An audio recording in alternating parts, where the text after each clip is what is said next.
So we're talking about preventing burnout and recovering from burnout from a Buddhist perspective, which means we're talking about joyous effort. And so to talk about joyous effort, we need to understand that we're talking about the perfection of joyous effort, which means qualified with a special attitude.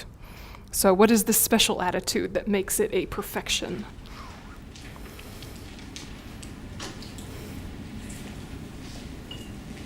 Special attitude towards life, toward practice, toward... What makes a perfection a perfection? Of the 6 perfections of the great scope, what makes a perfection a perfection? That is one of them. Yeah, there are 6 of them, but what makes them perfections? Certainly helps. To benefit all sentient beings, which is called bodhicitta. Woo! Okay, good. Very good. Okay, so to be a perfection, it has to have bodhicitta. Bodhicitta is the wish to become enlightened for the benefit of all sentient beings. You don't have to have the wish to become enlightened in order to benefit all sentient beings, but your life will be better if you're not just thinking of yourself. Okay. When you are struggling is when you've made life all about you. That is an interesting concept because the selfish mind thinks it's helping itself by putting itself first. It really thinks that. So we have to understand that a lot of our burnout is because we're seeking for external validation and internal gratification because of the work that we're doing, not because the work itself is good.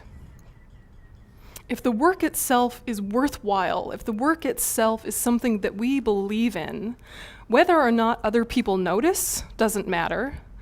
Whether or not our personal feelings synchronize so that it's constantly pleasant all the time, that isn't even the issue. If we know that it's worthwhile and we hold to that, that becomes self-sustaining.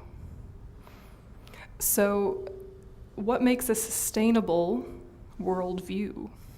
What makes a sustainable worldview? Or a sustainable attitude towards whatever work you do? Yeah.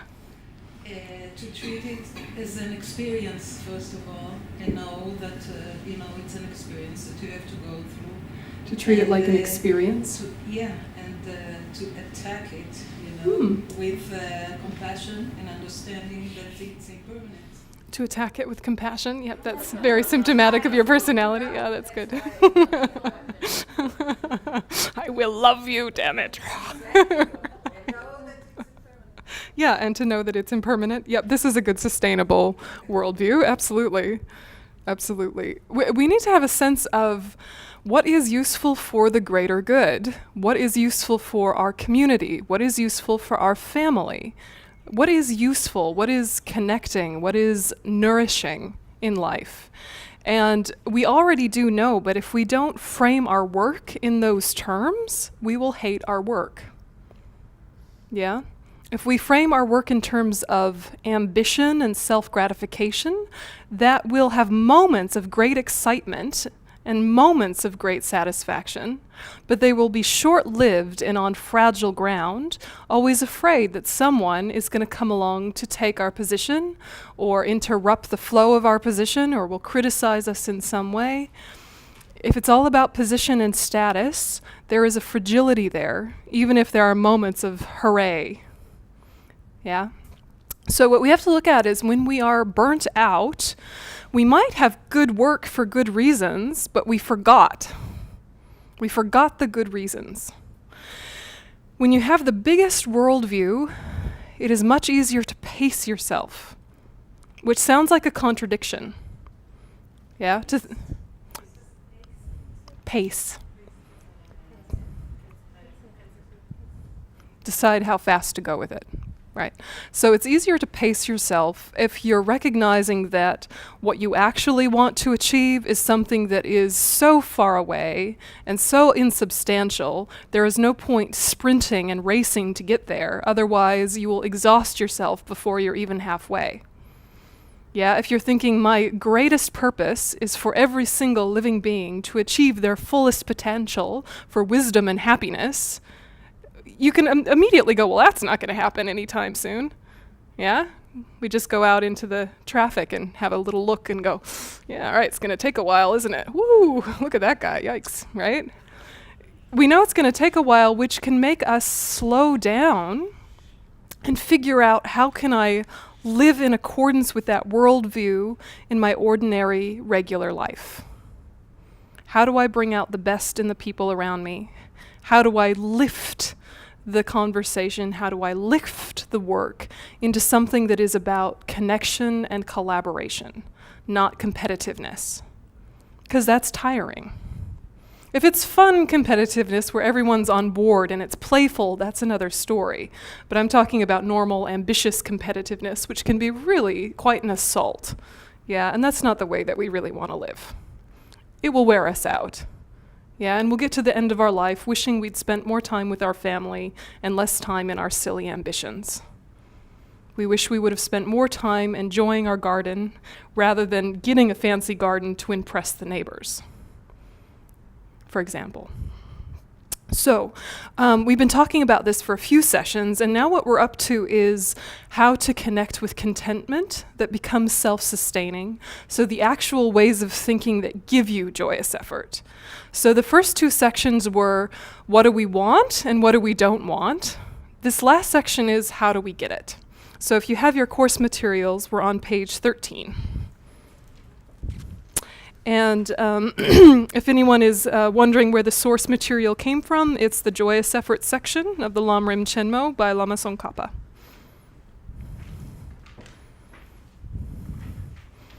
Yeah, page 13.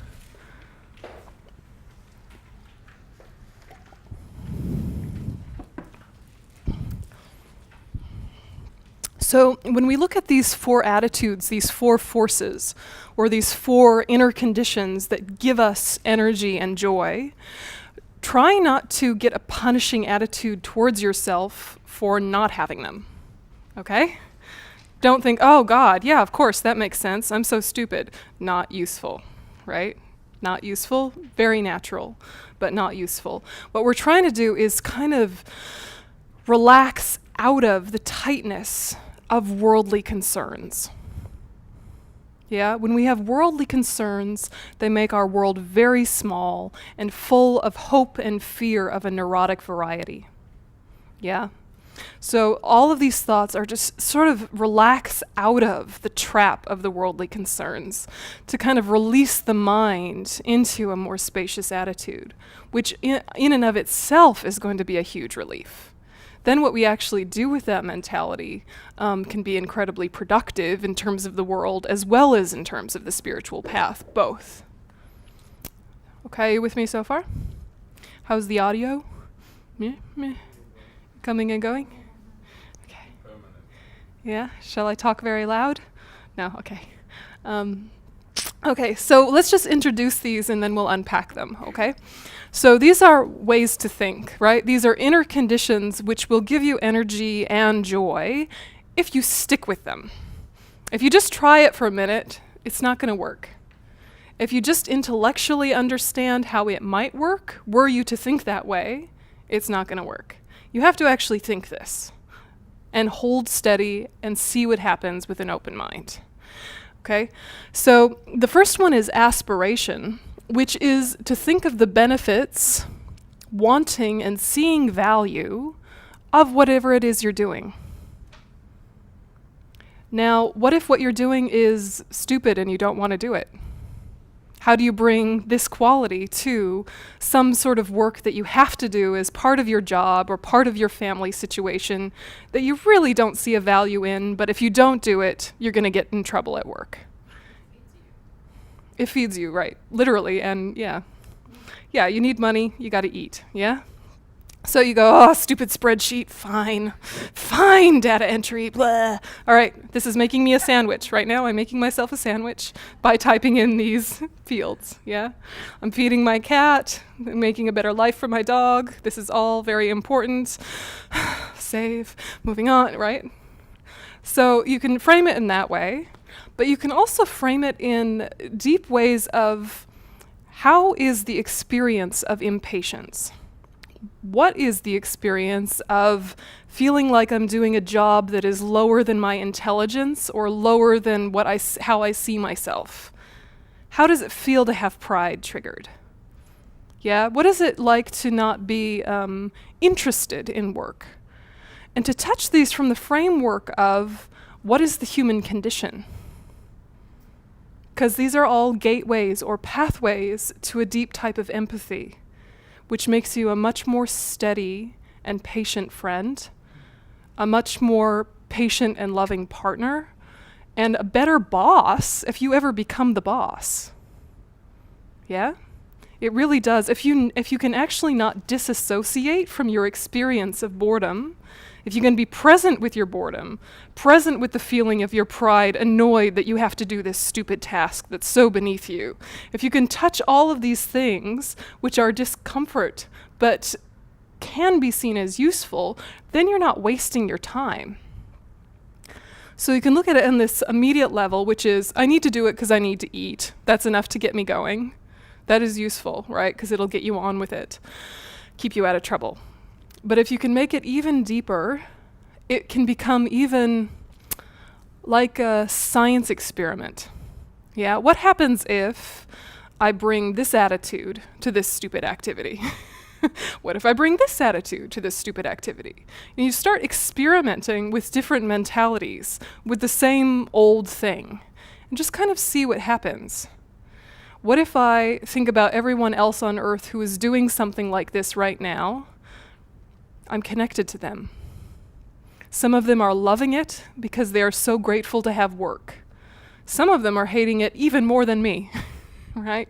It is not interesting or engaging or boring from its own side, because of all the people doing work like this, we're all approaching it and valuing it different. Yeah, it becomes an interesting thought experiment.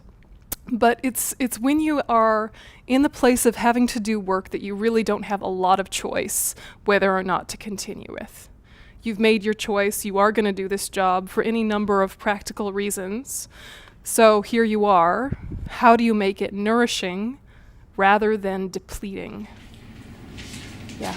But isn't it better to adopt an approach that says that nothing is beneath you? Indeed. But to jump to this attitude of nothing is beneath me, excellent, but will you believe it? Yeah, exactly, work on it. But this is the whole thing with, we have to meet ourselves where we actually are first, because that is the place of actual wisdom learning. So actually feel what it is to feel like something is beneath you, even if that's nonsense. Right? Even if there is no such thing as work that is beneath you. But to feel what it is to have your pride triggered, rather than talk over the top of your pride and pretend it isn't there. Do you know what I mean? Right? So if you can talk about pride to your pride and go, oh wow, look, because I think this is beneath me, I'm not even doing as good a job at it as I could do. Yeah? But if it's easy for you, Mm-hmm. if it's a job that is easy for you, doesn't it mean that it gives you more time for practice, because for spiritual practice, because you're not as invested in the corporate ladder, and you're not constantly thinking about how can I get a higher position, which is actually very tiring for a spiritual practice. So if you like take a job that is very easy for you, it leaves you time for spiritual practice. Absolutely. Maybe it's like, Yeah, no, I think there's a lot of wisdom there. So if you're thinking, as Anav said, it's really important to think, actually, having something come easily is not the worst thing on earth, is it? Because it does free up mental space and time for other things. Yeah, we're really asking ourselves, what makes us tired? What makes us tired? And the answer is how we think makes us tired. But we blame the activity. Yeah, we blame the activity for making us tired. If the activity made us tired in and of itself, it always would, and it would for everyone. But you could say you've had a really long day. You've called it a long day. Everyone would agree with you that it was a long day. You did a whole bunch of stuff, and you get home at the end of the day, and you have permission to be tired, right?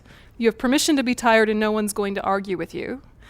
What if then a friend of yours says, guess what? Your favorite musician is in town, and I have free tickets. Let's go. Won't you suddenly be energized and have a second wind? You know this expression, a second wind? Yeah, you'll suddenly have new life burst into you and get yourself all cleaned up, maybe even a new outfit situation, who knows? And you'll go off, right? You'll go off and enjoy that concert for any number of hours, get home even later, even less sleep, and you might even wake up going, oh, I'm a bit tired, but that was so great, and you're so happy and energized with 3 hours of sleep instead of 6. Yeah, so you weren't as tired as you thought you were because you had something life-fulfilling to look forward to. You had something that made your mind happy, which gave you inner life, which gave you inner vitality.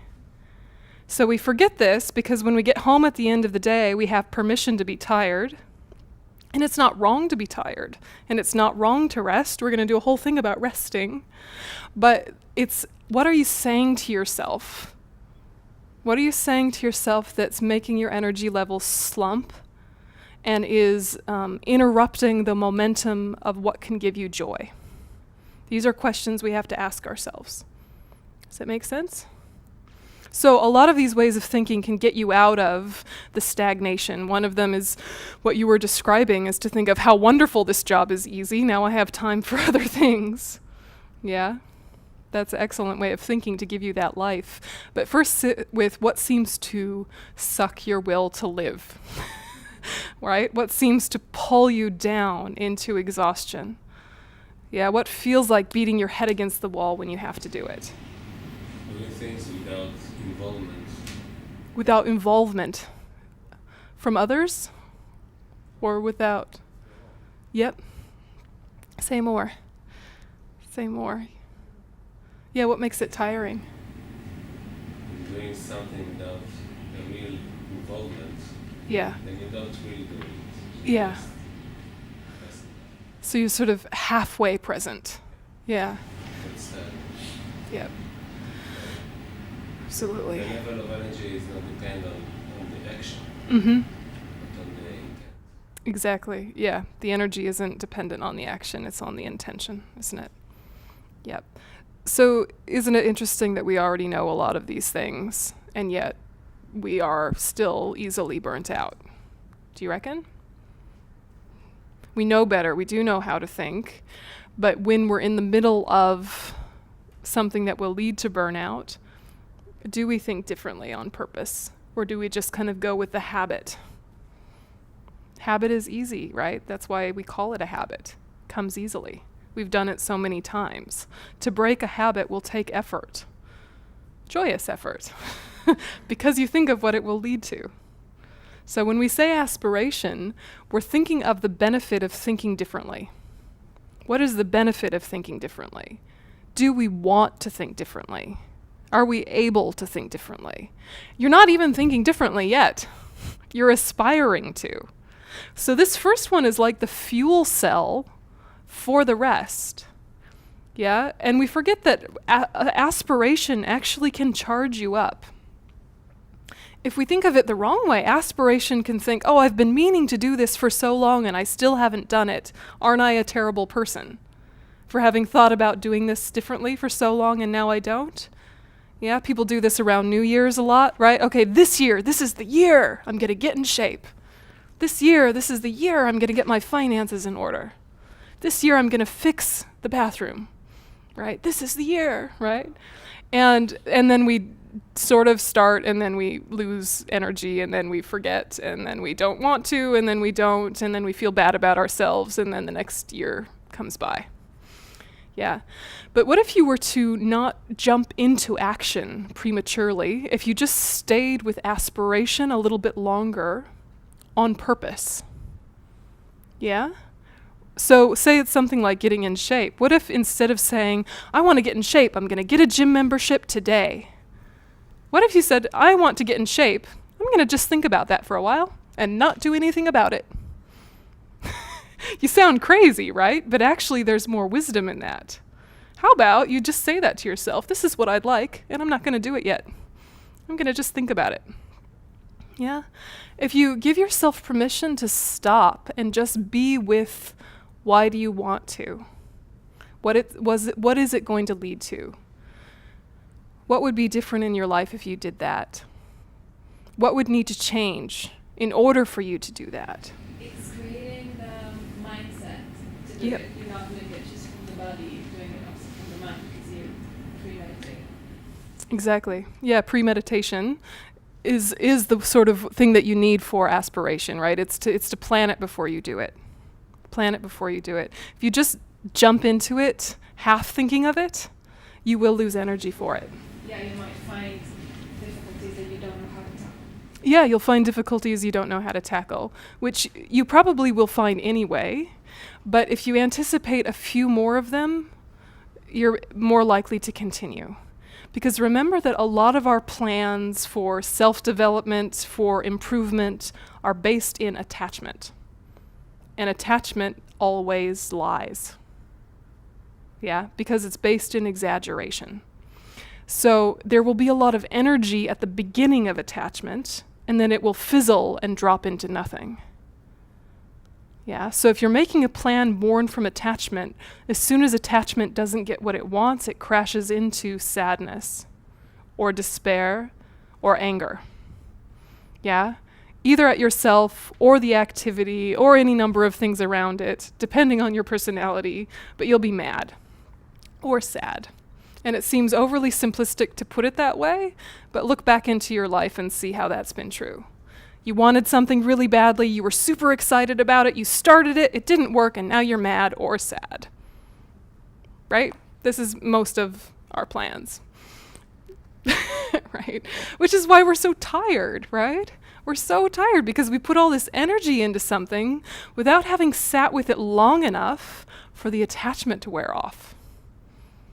If you sit with a plan long enough for the attachment to wear off and you still want to do it, it's probably going to work. And that is an interesting strategy. And that's what we're talking about with this first power. To aspire to something means you're not doing it yet. You're sitting with, I want to. Why do I want to? What's the benefit of doing it?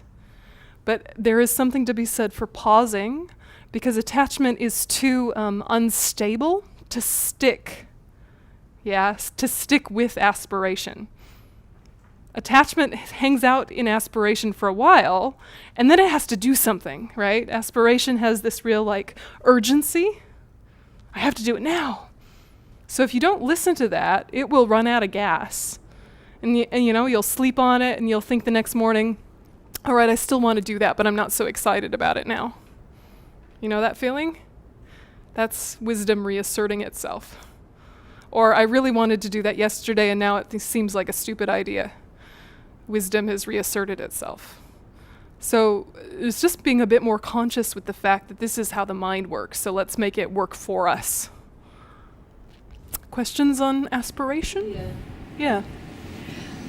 How do you know when it is the wisdom and when it is laziness, doubt? How do we know when it is wisdom? And how do we know when it is laziness or doubt or this motion? Yeah. Yeah. This is a good question. When it is wisdom, it's not going to be agitated. When it is wisdom, it's not going to be heavy. Yeah. So if wisdom had kind of a position, it would be sort of here. And attachment would kind of go zoom, and laziness would kind of go bleh. Right? If they had a position, right? Wisdom can kind of hang out here in stability and reflectivity. Yeah? It can have different things pass across it and examine them without rumbling. But attachment gets very excited and it goes up and up and up and up and up, and then it crashes. Attachment hungers. Yeah? It gets speedy. Or it gets completely floppy and lazy with nothing. Yeah, think of like, I don't know, a cat in the sunshine. Just like, bleh. Yeah. So the mind, when it's wise, when wisdom is driving, it's going to be clear and awake and not rattled, not disturbed. Yeah. And if you're making a decision from that place, it still doesn't mean you're necessarily going to be successful, right? Because we don't know everything about everything. But you're in the best position for success because it's coming from your wisdom so far rather than your afflictions. So knowing your rational self and your irrational self is a hugely important piece. If you don't know the two ways your mind operates, there needs to be a lot more just sitting and watching the mind. Yeah, but do you know what I mean when you say your rational self and your irrational self? Your irrational self makes perfect sense when it's driving, and then when it settles down, you go, what was I thinking? That was nuts. What is wrong with me? Yeah? It's not you, it's just afflictions driving. Yeah. So, okay, yeah, more about aspiration or questions about it?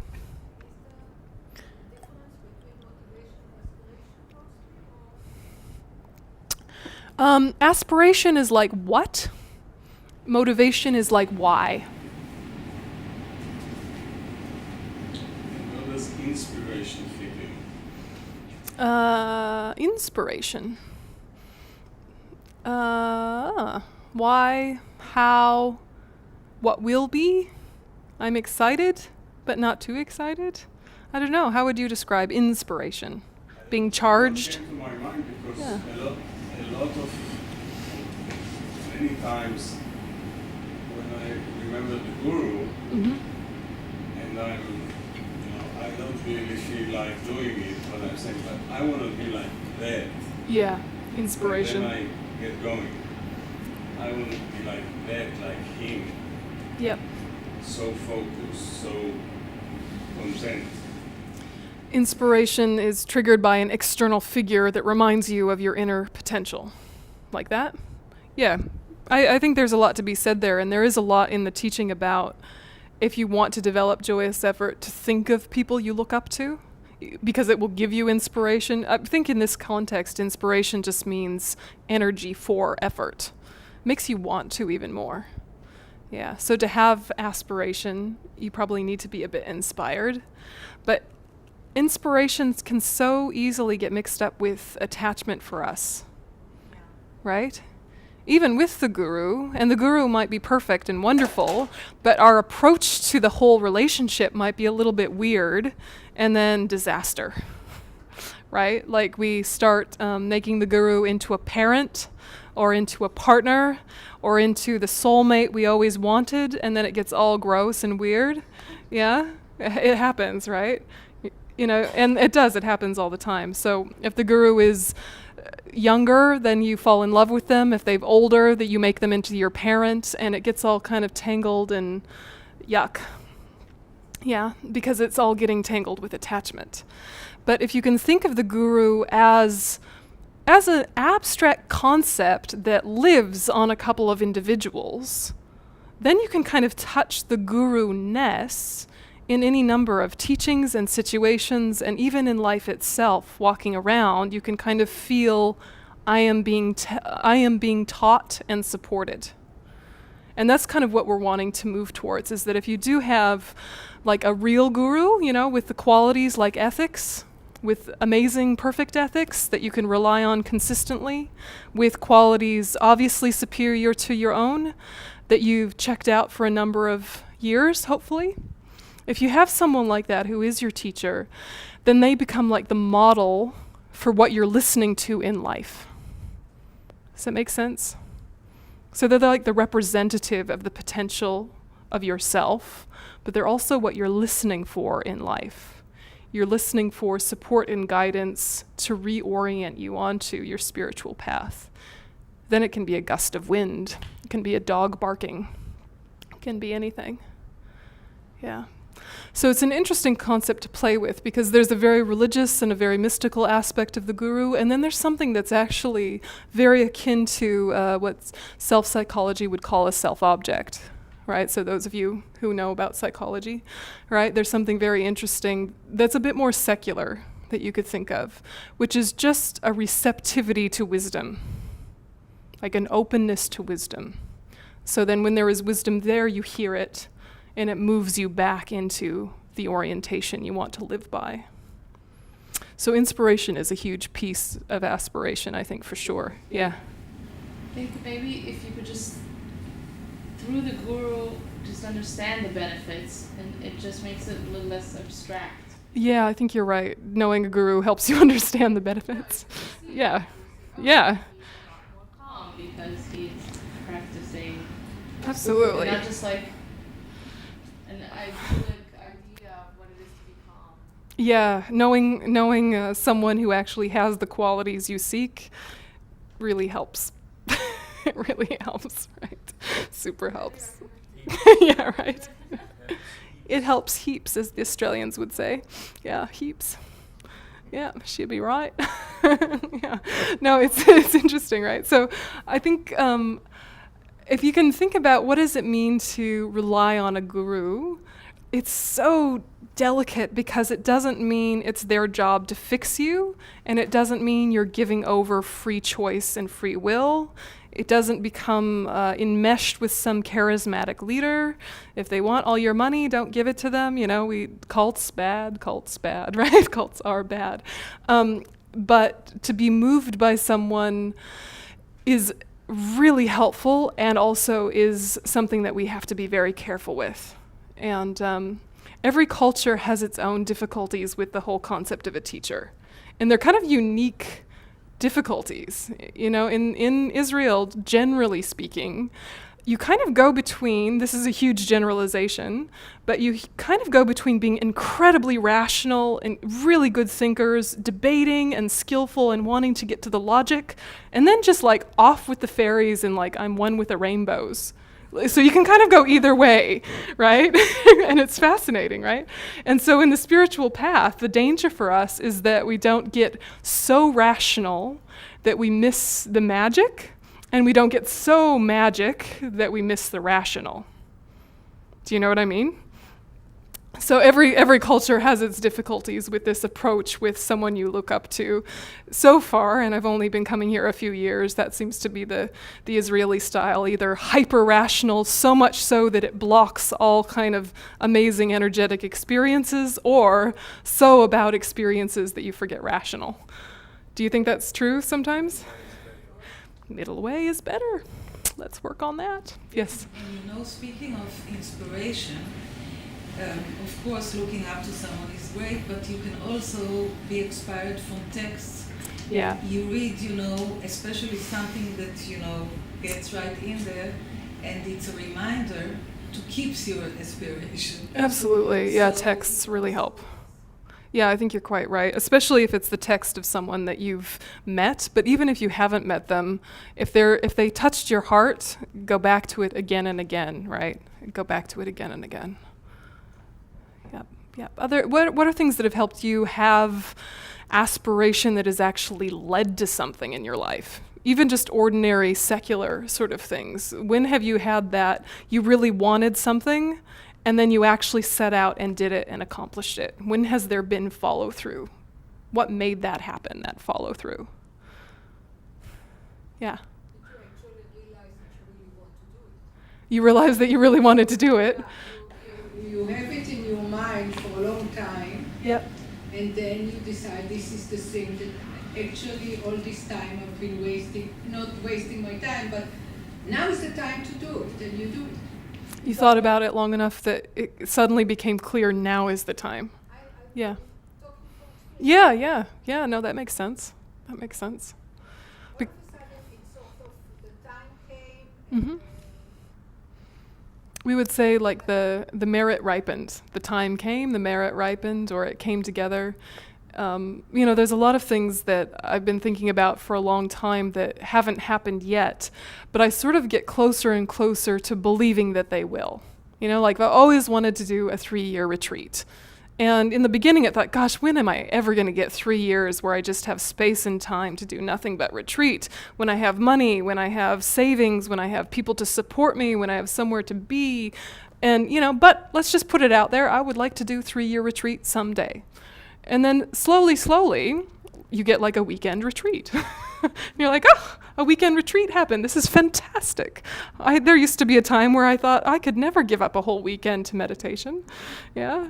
And then, you do a few weekend retreats and then a few week retreats and then a few month retreats. And it gets closer and closer to, one of these days, I bet I'll get my act together and do a few years.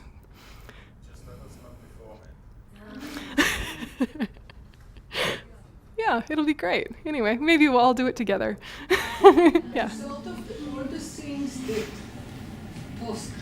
procrastinated the idea of waiting and waiting, you sort of push them aside one day. Yep.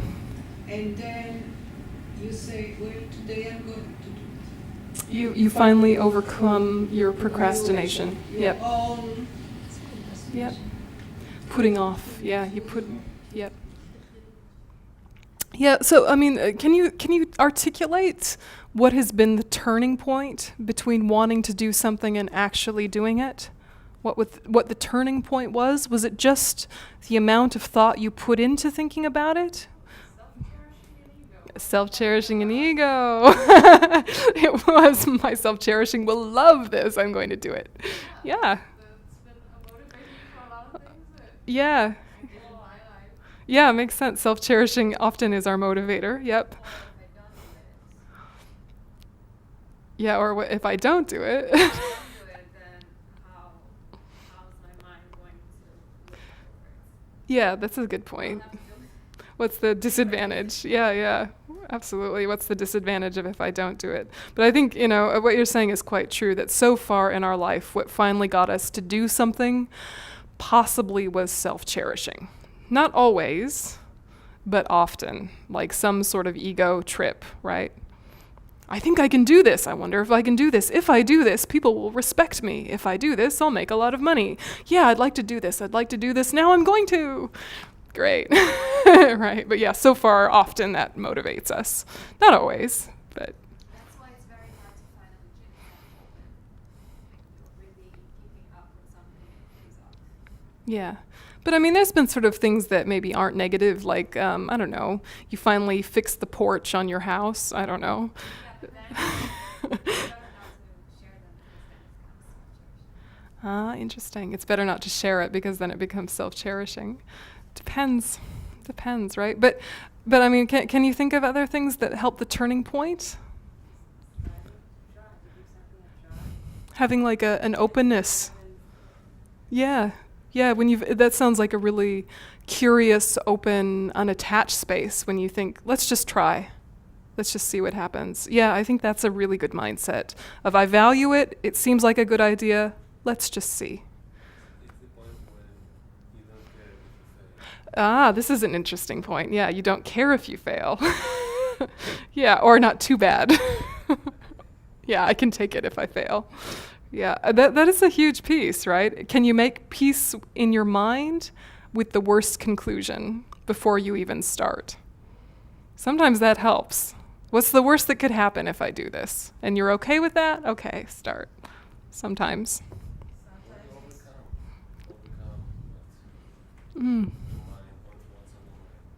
You overcame what was on your mind, like you just used good logic, or?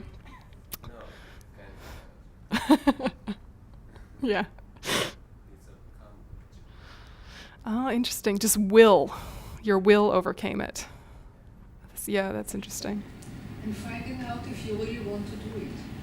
Finding Only if you start after you've procrastinated so long and you try to do what you wanted to do, only then you can find out if you really want to do it. Right. So you have to sit with, do I really want to do it by trying? Yeah. And you overcame your procrastination and just see. Yeah.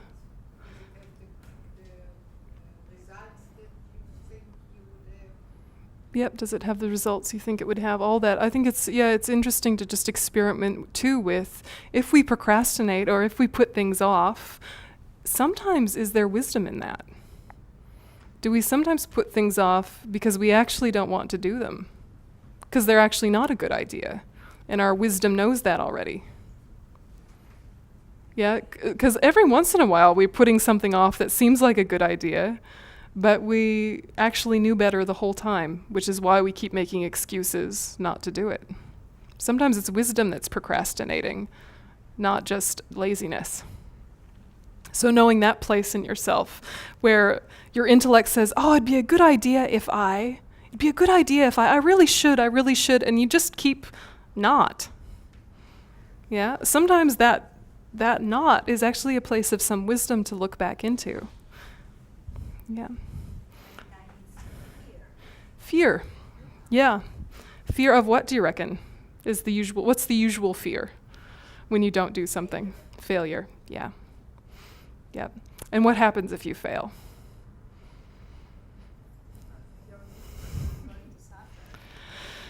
If you fail, you're going to suffer. This is the assumption. Often the fear is if we fail, we will suffer because people won't respect us because we failed. Sometimes. And sometimes we think respect and love go together. So really, if I fail, that means I won't be loved. We wouldn't frame it in that way in our head, but sometimes that's part of the fear. If I fail, will people give up on me in some way or lose respect for me in some way? Meaning lose affection. Sometimes that's a piece. So for all of this, self-awareness is the key to all transformation. We have to keep coming back to this. Self-awareness is the key to all transformation. You have to hear what you say to yourself. You have to hear what you say to yourself with a critical eye that is not a mean critical eye, but an analytical critical eye that says, is that true or not? That thing I've always said to myself. That has just a little bit of pause to check. Because we assume if we think it, it is true. Because it maybe was true at one point. Yeah, but to have that self-awareness that hears your inner conversation, especially your inner conversation around choice. Yeah, what makes you choose this over that? You have to hear what you say to yourself. Otherwise, they'll keep being the same pattern of putting in a lot of effort, feeling unfulfilled, quitting, feeling exhausted and disappointed. And the same pattern will keep happening. Yeah, other thoughts about aspiration? I don't know how to put it, but in my line of work, with media and PR and stuff, what sometimes happened was that, you say you do something, right? And then you're told, yeah, dream on, and then you want to make a point and you achieve, your aspiration. I don't know. It's something to do with ego, but then it's a breakthrough for all your other colleagues as well. But it was your main drive to do it. Yeah. So you see, when someone tells me, ego. Yeah. So it comes from, probably. This is the interesting thing. You're making the point of sometimes you do the thing because you want to make a point, and having made the point, it actually opens the door for a lot of other people, and it's a good thing. But your reason was probably ego-based, even if it had a good result, right? And Lama Zopa Rinpoche is so naughty lately. He's been really ribbing us in general teachings lately. If you've been listening to him online live, he did this quite a bit in Australia where he kept saying, we don't need women's liberation. We don't need women's liberation. And of course, all the women are like, what? Yes, we do. We don't need women's liberation. And he's being very provocative and poking us. What we need is self-liberation. What we need is self-liberation, right? We need to be liberated from our egos. All of us, men, women, everybody. There would be no need for these conversations if we all got rid of our ego, right? And it's not to say that there aren't policies that could change and ways of thinking that could change, but he is kind of poking us of actually a little bit of where this women's liberation comes from is ego. right? And that is confronting, right? Especially if you're a good feminist. You're like, no, surely not. I just want equality. Really? Or does part of you think you're better? Uh-oh. Rabina talks about it a lot. Yeah, she does. Yeah, anyway, it's just something delicate to play with. As soon as you feel like a victim of something, because of your nationality, because of your faith, because of your gender, because of your sexuality, because of your race, because of whatever, as soon as you start to really hold on to identity as a victim, to notice that there is an ego there that kind of delights in it. And that becomes dangerous for progress. I'm not saying, I'm just saying. I'm not saying, I'm just saying. Right. Why feeling like a victim? What does it have to do with ego to feel like a victim? Because you're assuming everyone else isn't. Yeah? It's very I-centered. I am a victim. Of you, of it, of what, I. It's got a strong I there, the victim feeling. And even if there has been a wrong done to you or a harm done to you, identifying with that as a factor of your identity means that anyone who doesn't have that is other. And as soon as there are other, there is suspicion. And with suspicion comes paranoia, fear, hatred, resentment, all the stuff. Is just so ready to happen. Yeah, which is why we start so many teachings with, we are all the same in wanting happiness and not wanting suffering. And we are all the same in not being sure of the causes. And so despite wanting happiness, we all experience suffering. All of us experience suffering. The ego doesn't like to hear that. Even though we don't like our suffering, even though we don't want our suffering, we kind of don't want to admit that anyone else suffers either. Yeah? And it also stops you from doing things that you give this as a reason for not doing them. Yep. If I Yes. I don't know if I can repeat what you said exactly, but I know what you mean. Yep, I'm with you. So anyway, just kind of sitting with what are the things that prevent progress. The huge thing that prevents progress is lack of self-awareness. And so getting used to that mindset that is self-aware without being self-conscious. Yeah, that is mindful but not neurotic. That is in the rational mind, not in the irrational mind. Just keeping, thinking about the different versions of yourself, the different versions of how you operate within the day, the different groups of people that you're with, but to really feel what is the difference when I'm stable and calm and coming from my wisdom, and when has it become distorted? And then you're very consciously saying, and that part that gets distorted and afflicted and confused and agitated, that is not me. That is afflictions, right? Afflictions born from suffering. Suffering born from ignorance.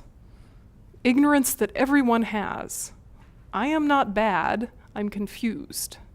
And I built habits based on confusion, which is why they don't work and why they hurt myself and others. So you're looking at them for what they are as habits that don't work but made sense to ignorance. And so now you can look at them objectively and say, oh, well, I'll stop that then, right? But if you feel like you need to justify them or they are you, then you'll never really get rid of them. Okay. So we'll just stop and have a cup of tea, and then we'll do the next one. Ready? Half hour? 20 minutes? What do you need? 20 minutes. 20 minutes, okay.